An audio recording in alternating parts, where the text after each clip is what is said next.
Welcome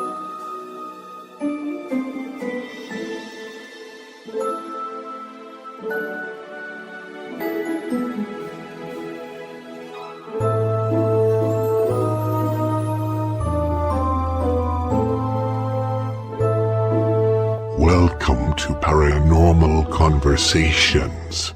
Random, off-the-cuff discussions on all things paranormal.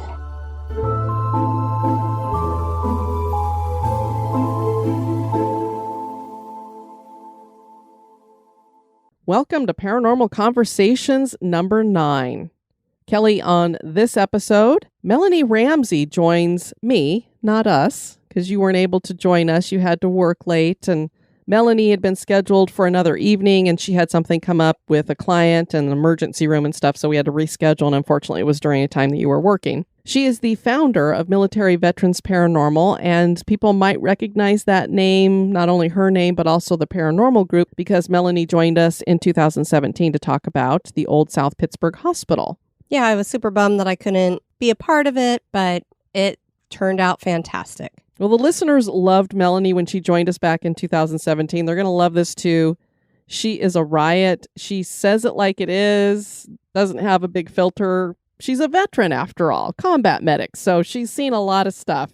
So we have a lot of fun talking about what it is like for maybe somebody who has PTSD to go in and do some of this paranormal investigating, how people get more purpose in their lives by being a part of this group and going into these locations and doing some of the scientific study that they're doing. And they definitely come from a very scientific basis and take what they do very seriously. Very nice. So here we go. Military Veterans Paranormal is an all-veteran owned and operated paranormal team. They come at the paranormal from a scientific, historic, and military mindset, which is not only unique, but gives them integrity. They've investigated in dozens of places and host a podcast called All Things Considered Paranormal, where they talk about cryptids, UFOs, ghosts, and such. And they just launched season 4. Mellanie Ramsey is the founder of MVP and is a U.S. Army combat medic veteran. You may recognize her name because she joined us on an episode in 2017 that featured the Old South Pittsburgh Hospital. Listeners loved her, so we couldn't resist having her join us again for a paranormal conversation. How are you, Mellanie? I'm good. Getting fat as ever. Yay. No. We all have that problem. It's coming into summer, so I guess now it'll be time for us to stop being, add that extra little layer to keep us warm or what have you. Yeah, it's that damn COVID. That COVID way. I blame them. Use anything, any excuse. I absolutely will. I'll blame gas prices at this rate. I don't give a damn.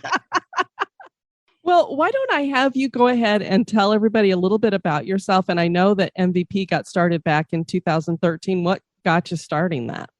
We used to function under Screaming Eagle Paranormal Society. That's how we kind of branched out. I've been researching the paranormal since 2000, way back when. When I got stationed at Fort Campbell, I met other like-minded weirdos. And so I joined Screaming Eagle Paranormal Society, and we just clicked right off the bat because in the military, we have a certain way of doing things and a certain vernacular, and there's no butt hurt anywhere. It is what it is.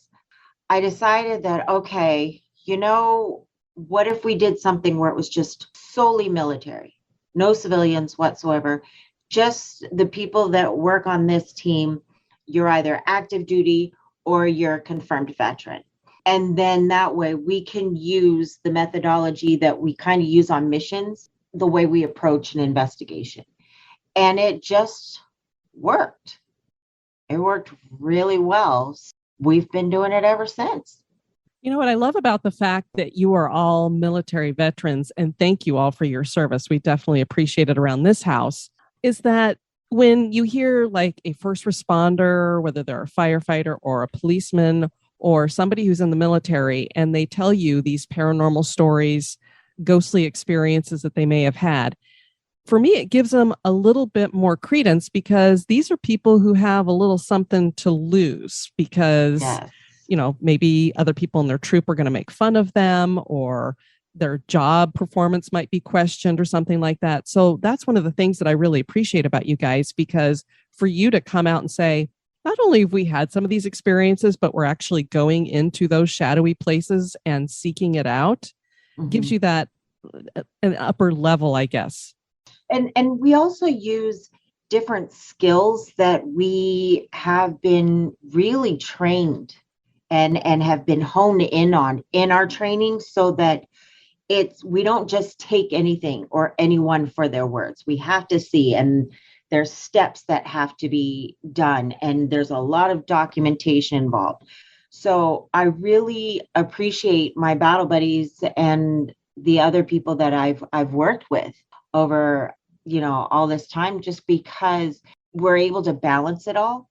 And, we make fun of each other regardless of what we do. That's just part of the military culture, is just that we are inappropriate, obscene, and just ruthless. So we have fun while we do this. But for a lot of the veterans that have either guest joined us or they're on our team, it's actually given them a sense of purpose once we exit the military. Because the military, for a lot of people, it's not a job. It's very much a lifestyle, because you're not just a Marine or a soldier or airman, from 8 to 5. It's a 24-hour thing. And there's a culture involved with that. When you leave that, you sometimes feel lost, especially if you're a combat veteran. It's like, okay, but now what? What purpose do I have before? Because before, every single thing had a purpose. It was to prepare you to deploy, to, go into combat, or for like me, to save lives.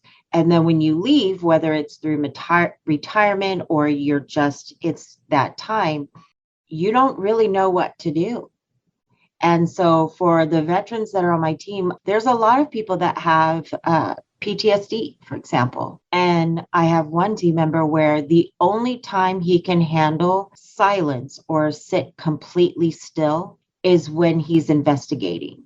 And so it gives them that sense of purpose. Okay, like, we're gearing up for this mission, or we're getting ready to do this. I can apply my TTPs here, or, something. And it kind of reignites that. You transition from that feeling of I'm just existing to I'm living and finding some sort of enjoyment. So it blossomed into something bigger than we ever anticipated it.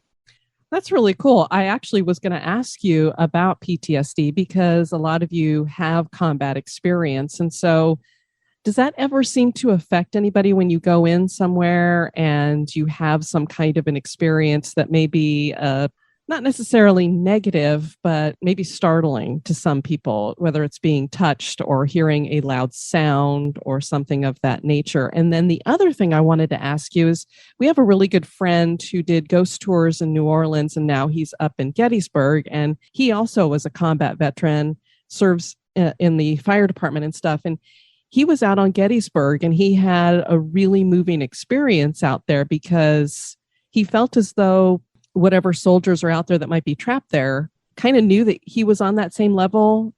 Do you ever find that when you go into a place that possibly has some kind of military connection, do the spirits seem to be able to sense that about you? I mean, I'm assuming you guys go in there and kind of announce that that's what you do, but do you feel like they feel some camaraderie with you or anything like that? In answer to the first part of your question, it takes a lot to scare some of us. And then there's others that do have that initial reaction, that trigger reaction where they get startled very easy. But we never go into any location or room for it, to do EVP sessions alone. We always have the buddy system in the event something occurs or there's a trigger or something else like that. So it's never really hindered our investigations. At the same time, I want people to realize, just because somebody is a combat vet and they might have PTSD, they're still regular people just like everybody else. Some reactions might be a little bit more heightened, and others, depending on how they're trained up, it may seem like they're dulled out. We don't really think about it. And I don't want people to, when they, are guests and we're doing something jointly, I want them to feel like, okay, you know what? You're not an it. You're not a diagnosis. You're not all these things that are wrong. You're here to have fun. You're here to learn. You're here to explore and investigate, as well as use your critical thinking skills. Let's think outside the box. And it sort of hits a different switch. Once a mission is in place, then it's just like we're on mission right now. And so we don't really have to worry about that. We do have safety measures, but never been an issue. As far as the second part, when we're investigating, it all depends on location. And it all depends on what some of us know, because my team, when we do investigations, not everybody knows where we're going or the history or background. They find out where we're going when we get there sometimes. I ask them not to do research. We call it going blind. And that is to remove any sort of bias confirmation. So when we're investigating, unless it's very specific to where I say, okay, this is, this Veterans Memorial, or this is somehow related to the military, it's not brought up. Had there been locations where it has been brought up? Yes, because it was very central to that location as to why we were there, why we were brought in, and we used it to relate. So we are getting very raw. For example, we were at one hospital location, and it was a place that was used where almost like a combat hospital. Okay. And dealing with loss and tragedy and things like that. And so when my investigators were in that room, some of them were just talking normally about their feelings, about how they could understand what it felt like when they lost somebody because they were here or they were deployed there. And we seemed to get phenomena, anomalies that occurred when we were sharing stories like that. So it's all dependent upon where we go and what we're doing. You guys probably get together with some of your fellow military members, whether they're currently serving or veterans, that don't do any kind of paranormal investigating. Do they give you grief when they hear that this is something you guys like to do for fun? Absolutely. I would be upset if they didn't. I mean, it's like, that's hello, I'm giving you a gift on a silver platter and you're not going to take advantage of this. When I was active duty and I was doing it, I got asked a lot of questions because, things would be put in the newspaper around that time or in a magazine in the area. And lo and behold, there I was. And I remember, what was it? I was walking into, I believe, battalion, and I had an office in there. And makeshift ghosts were hanging places. And it was like, oh, here we go. Here we go. All right, give it to me, but it's just out of fun. And then we do have some that want to share their experiences or get our take, because it's important that people understand we're not full on enthusiasts right off the bat. Not everything for us is, oh, that's proof of paranormal activity. I'm 1 foot in with the skeptics and 1 foot in with paranormal enthusiasts. It's a balancing act. So not everything, we don't believe that every place we've gone to is haunted or paranormal. So we usually try in medicine, what you do is when somebody is injured or they're ill, you start whittling down all of these other possible diagnoses. So your box shrinks of what it could be. And that's what we do with our investigations. It's okay, we've got all of these claims. Let's start looking at these claims. And can this be explained? Yes. Okay, whittle it down. Can this be explained? Yes, whittle it down. So we usually get questions all, what do you think this is? Or this is what's happened to me. So it's a hit and miss, but I mean, we give each other grief. We make fun of each other during the investigations. It's no holds barred. And I think that's one of the things that it should be is fun. Yeah, I love watching your videos for just that reason, because you guys are razzing each other and hollering at each other and stuff. It's great. Oh, yeah. This leads perfectly into my next question. I'm an open-minded skeptic as well. Don't necessarily think just because we had some kind of an unexplained experience in a place it's haunted, that's definitely a ghost. For me, when somebody asks me what is a ghost, I have a variety of theories about what, because if you're talking about a ghost, this is something unexplained that's going on. So if somebody comes to you and says, what is a ghost? What is a way that you would be defining that? And it can be a multitude of things. Well, obviously, anybody in the paranormal gets asked this question, what is a ghost? There's two ways of thinking. For some people, a ghost is an embodiment or disembodiment of a spirit, someone who's passed. For other people, however, myself included, I don't think it's that simple. To me, a ghost is almost an amalgamation of many different phenomena. And that means that, you may not be able to see it, but you may have audibles. You may be able to hear it. For some other people, it's they can see, they can hear, and they can feel. There is no clear-cut definition of what a ghost is. But if you're going to put it in a simplest term, it is the existence of the spirit of someone who's passed that's still in this realm. And that for me is the really hard pill to swallow, because I can't, nobody's ever had that holy grail of a picture of a ghost. So that's why I say it's a bunch of different phenomena put together, because even though there are people who can say, well, actually what you experienced is this and this and this and this, none of which are paranormal, it can still come together. You add all of those things together and you've got this feeling of, I just saw a ghost, or I just heard or witnessed ghostly phenomena. So that's why I say, it all depends in the situation. You guys have added a podcast to your repertoire, and I've been perusing different things that you've been covering, and you really do cover a little bit of everything. This new season, you've been talking about UFOs and such. And interestingly, I don't know if you did it because we've had a lot of UFO stuff that's been coming out lately. Do you think that there's a reason why all of a sudden the Pentagon is starting to say, yeah, we seem to have people who are getting radiation burns, and some of these women are having mysterious pregnancies?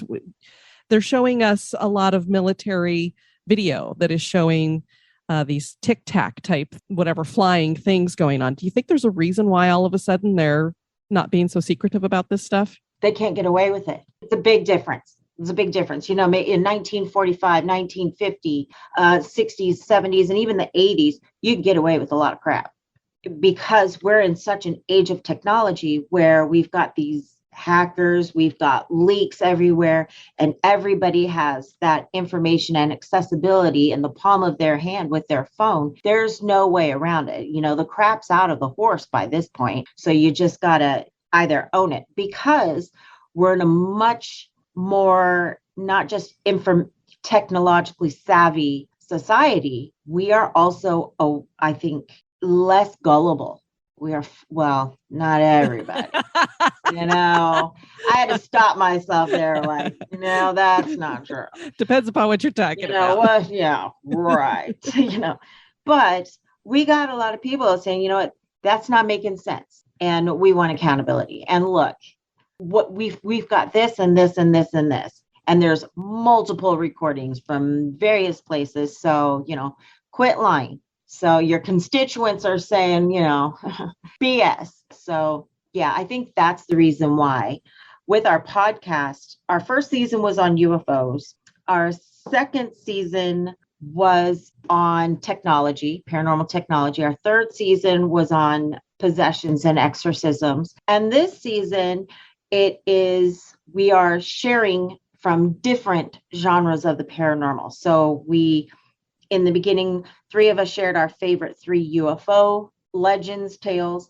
And now, like our last recording, which will air, I shared a favorite haunting, and so we have to give it a go. We're going to ask each other those hard questions or things, but we try and have fun in what we do. We're just really raw and uncensored when we go at it. It's just the whole UFO thing that really threw me for a loop in the very beginning. When the Tic Tac videos came out, it was like, okay, these are naval pilots. This is and then you're watching some of the stuff and the testimonies that are coming out. And it's like, these aren't people who will just pull things out of their butt.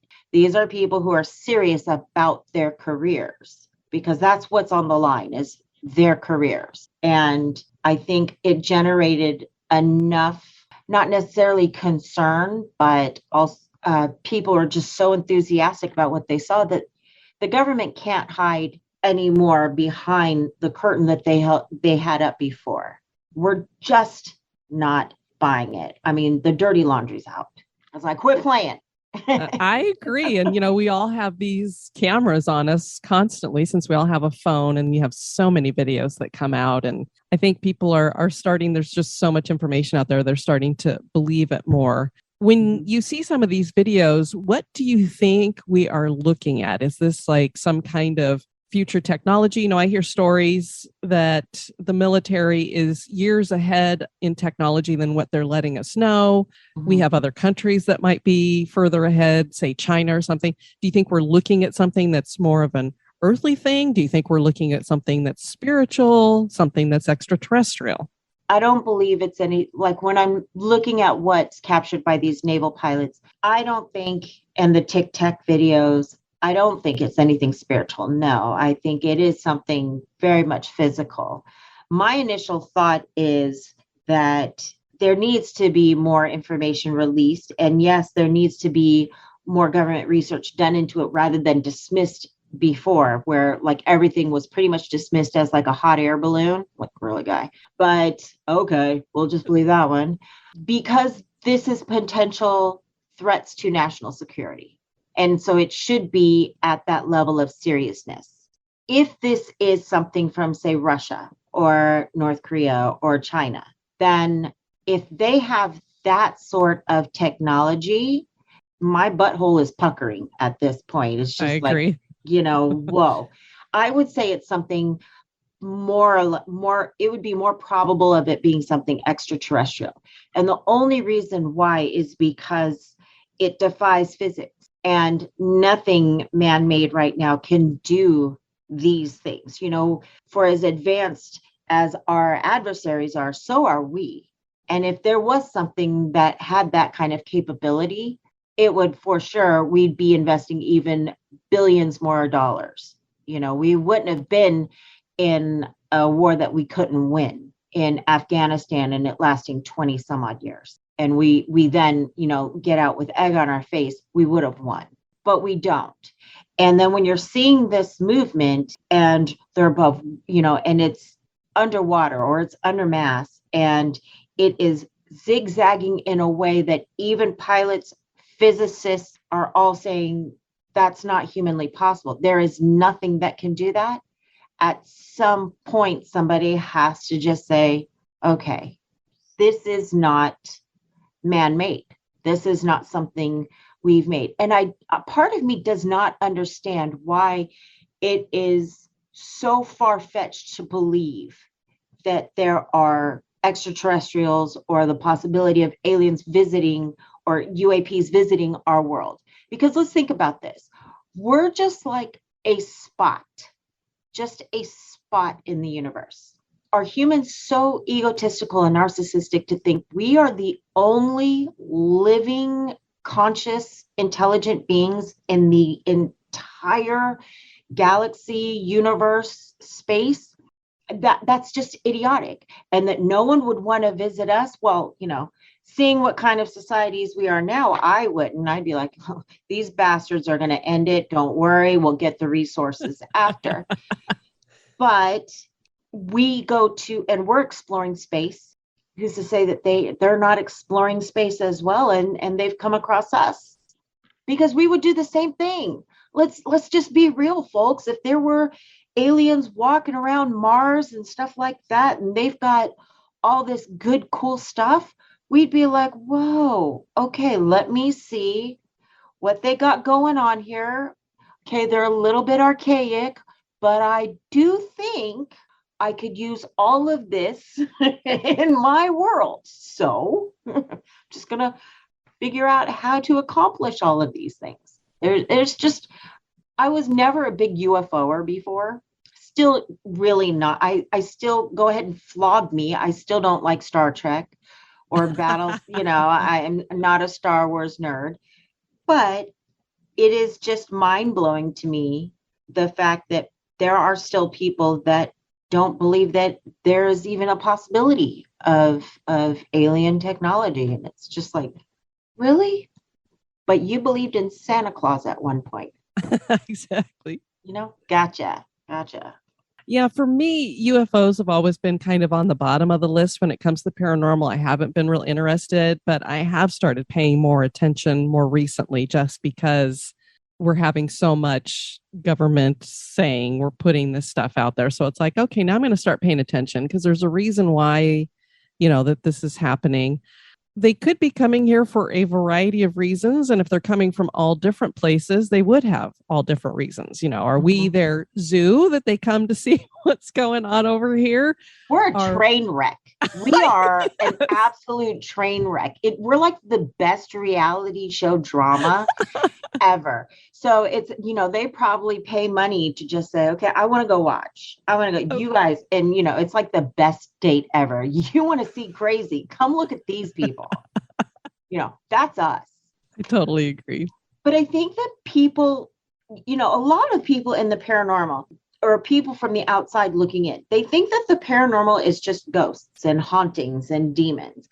But paranormal means abnormal. It's outside of the normal. So you got to take into consideration that's also cryptozoology and ufology. And out of all of those things, UAPs are the most logical to actually exist right now. But I think for paranormal investigators, the reason why it's on the bottom rung of our ladder is because it's not as fun. And, the human psyche, most people, they like the cheap thrills of ghost hunting, where the mind can kind of psych you out to be scared, and then you get that adrenaline rush. It's not like you can really go and set up a UFO investigation. What are you going to do? Your video record, you're going to pull out an audio device and hold it up to the sky and just, it doesn't make sense. It's just one of those things where if it happens, it happens. And then it's one of those things where you have to research back, whereas paranormal investigating can be done real time. People who search for Bigfoot, God bless you. No judgment. I'm judging. But they're out in woods dealing with ticks and mosquitoes chiggers and, trying to hunt something. So it's one of those things where it's like, look, there's not anything you can really actively do as a regular Joe Schmo. So maybe that's why it's on the bottom rung. To me, though, it is more interesting because of the realism behind it. Yeah, it's easier to have more proof, and you don't have to do all these scientific experiments. But as you said, if you have a UFO experience in your lifetime, that's probably it for you. Unless you're one of these people they keep coming and picking up. So yeah, and it's not something that you can actively go out unless you're at Skinwalker Ranch or something. It's not something you can actively, don't go there. Don't actively go somewhere and have something. You're gonna kill me. You're gonna kill me with that. I cannot.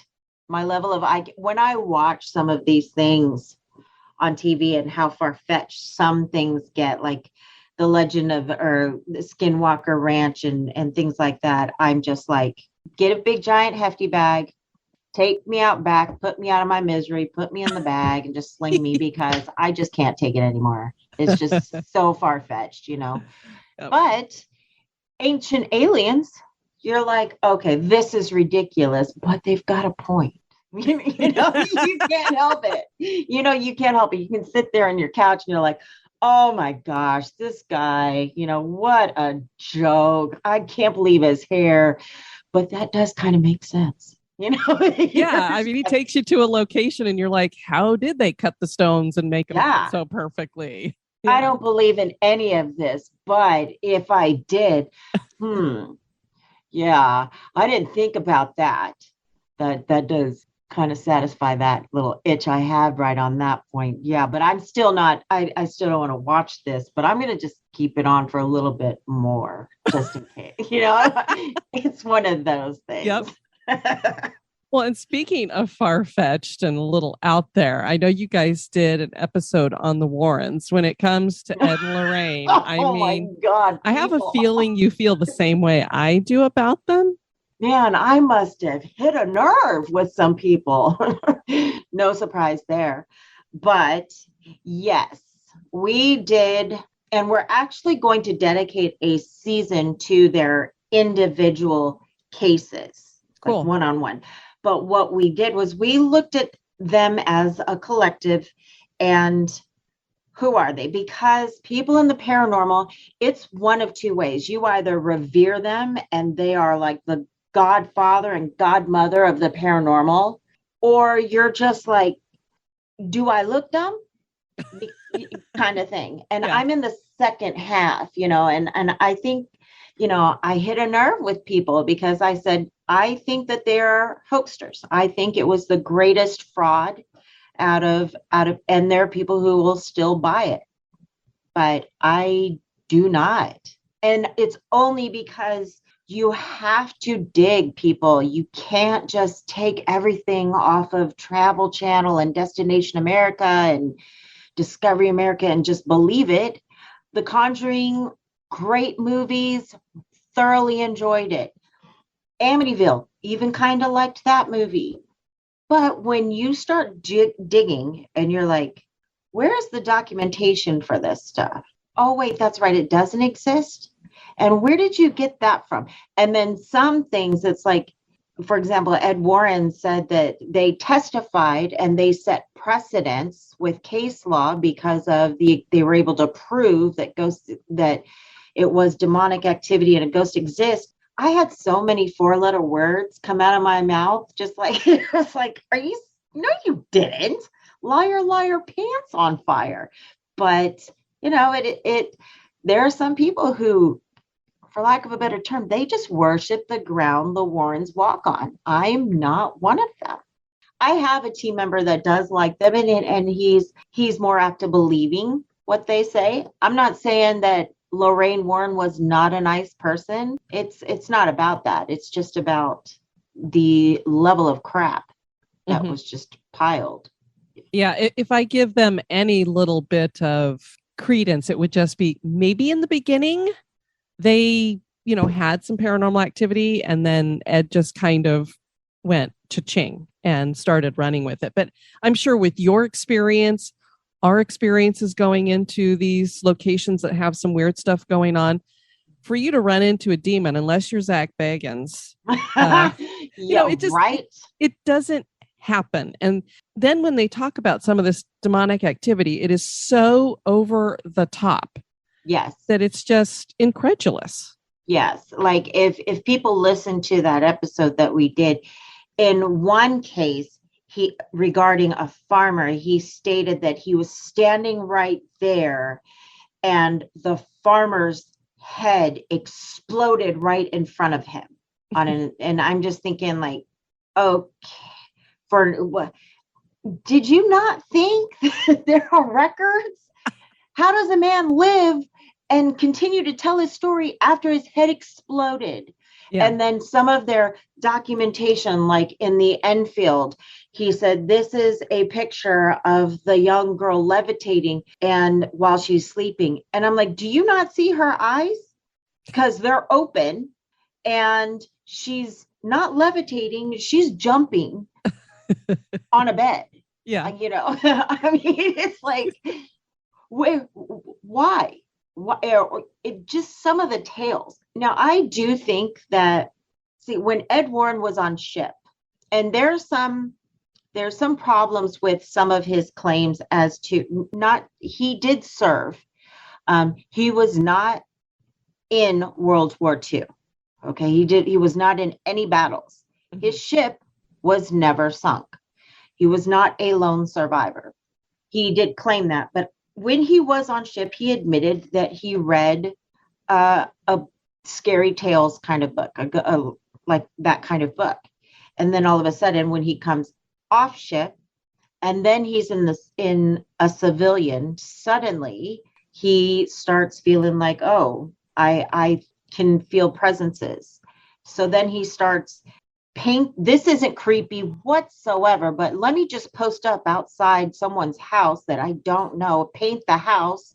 And then my wife's going to tell me there's a demon here, there's a demon there. Now let's go ring the doorbell and ask if we can come inside after we show them. Come on, man.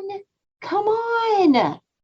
Very few people that I want to kick in the gooch, but Ed Warren is one of them. Well, and I've heard some creepy stuff about him when it comes to young girls and stuff too. So yes, we've got that going on. Yeah, that's good time. Thanks, canceled. Hello, me too.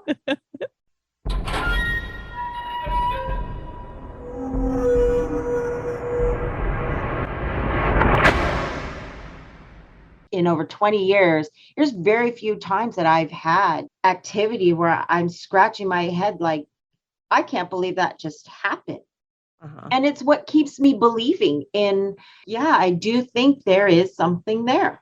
I cannot completely write off the existence or the possible existence of ghosts or spirits or paranormal phenomena because of this handful of times. It's not like you see on TV where it's like a drive-through paranormal.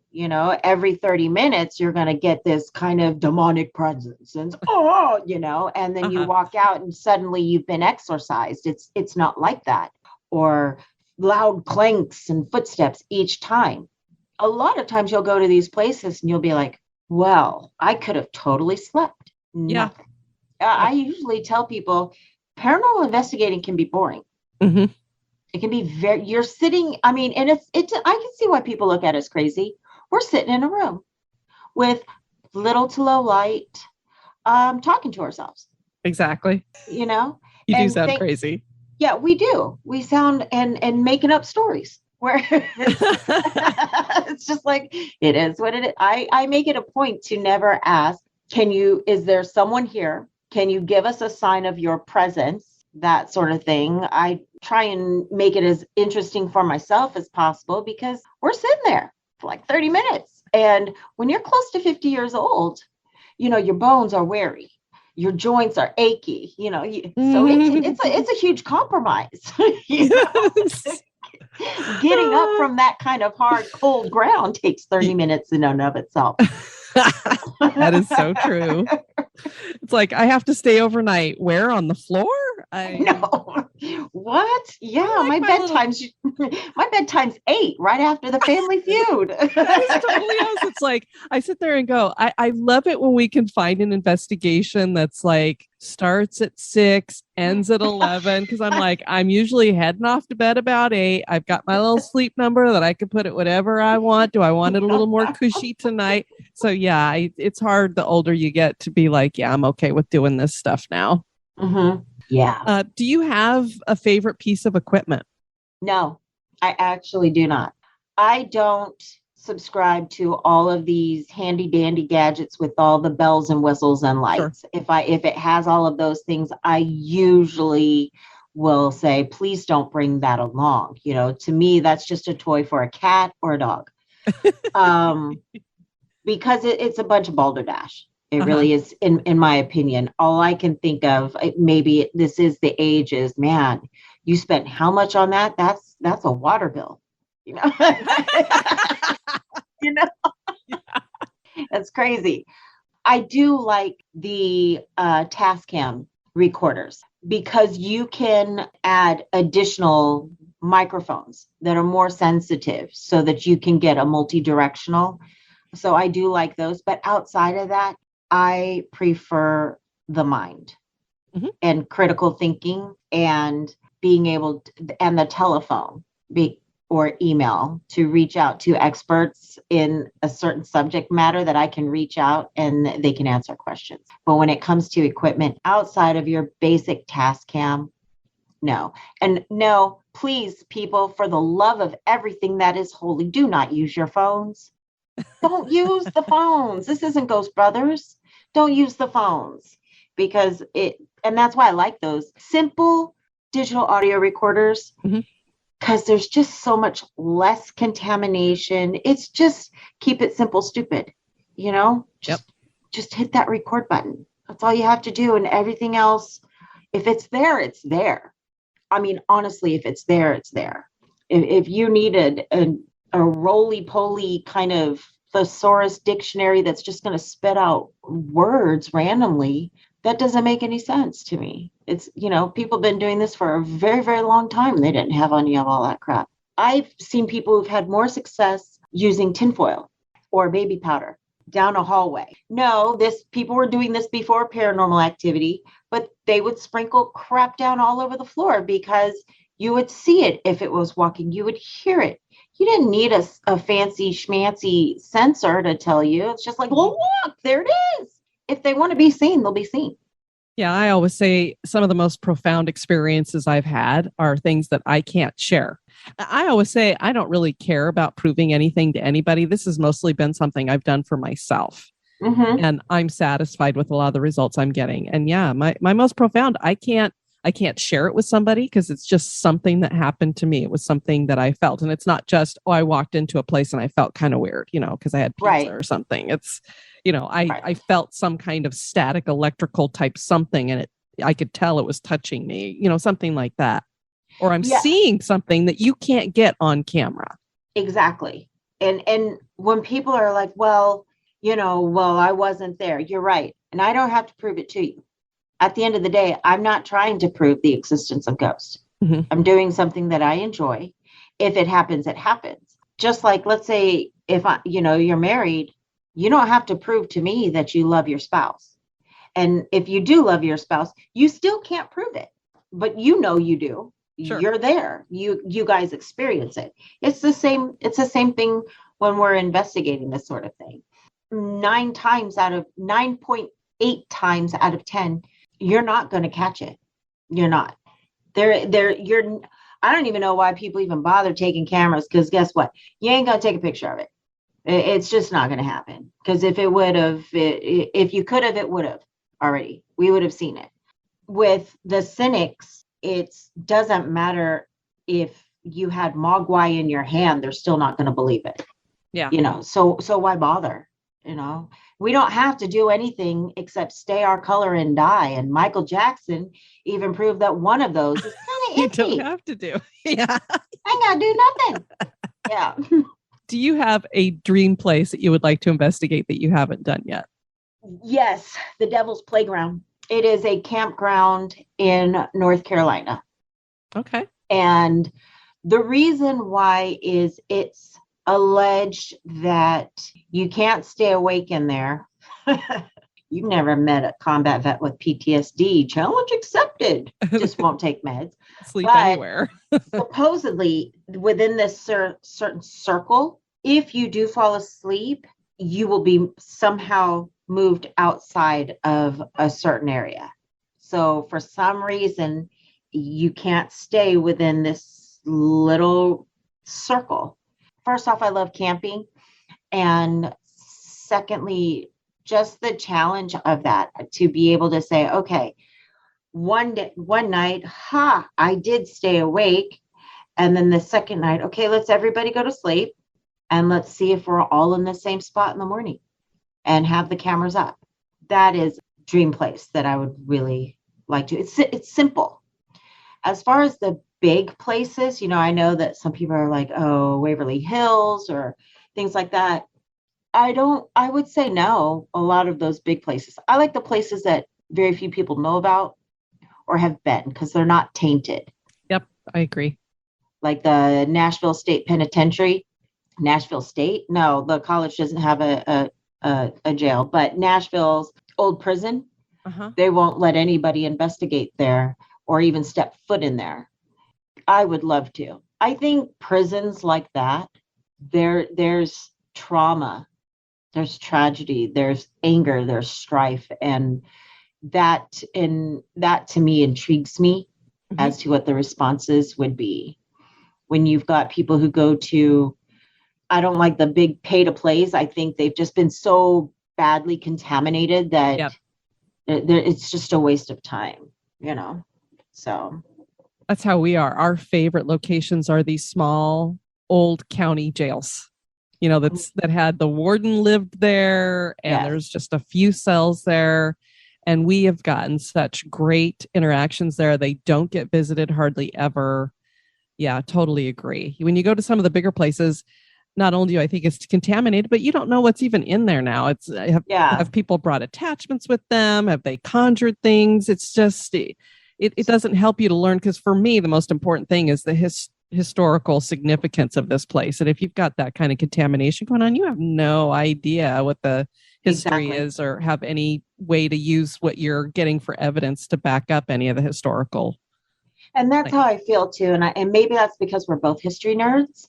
Yeah.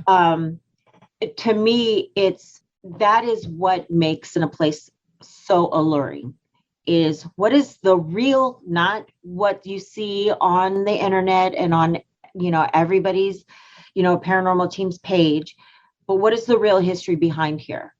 So let me ask these questions that I am really curious about pertaining to this history.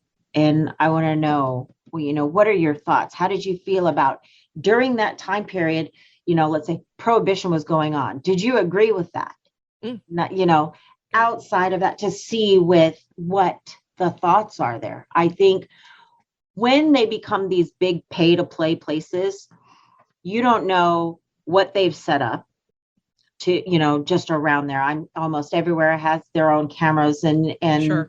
speaker systems. So that's contamination. You don't know what other people have brought in there. So you can't really ask these questions anymore, because the responses, if you get one, may or may not be from that period.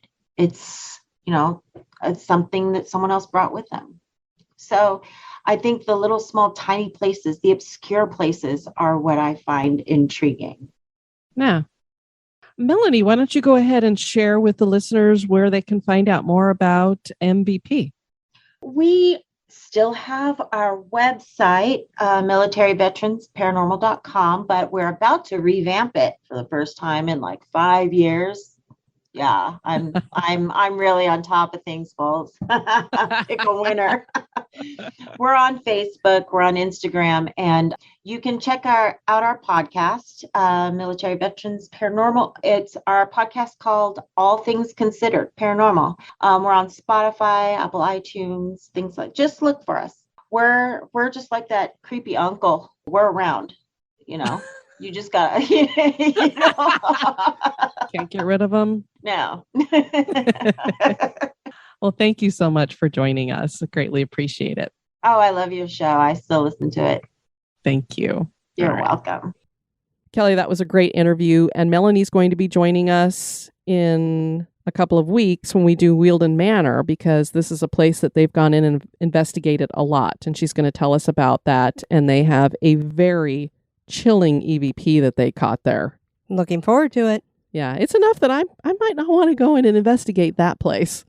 I want to thank you guys for joining us for this paranormal conversation. I've been your host, Diane. And this has not been Kelly. You take care now. Bye-bye. Bye-bye.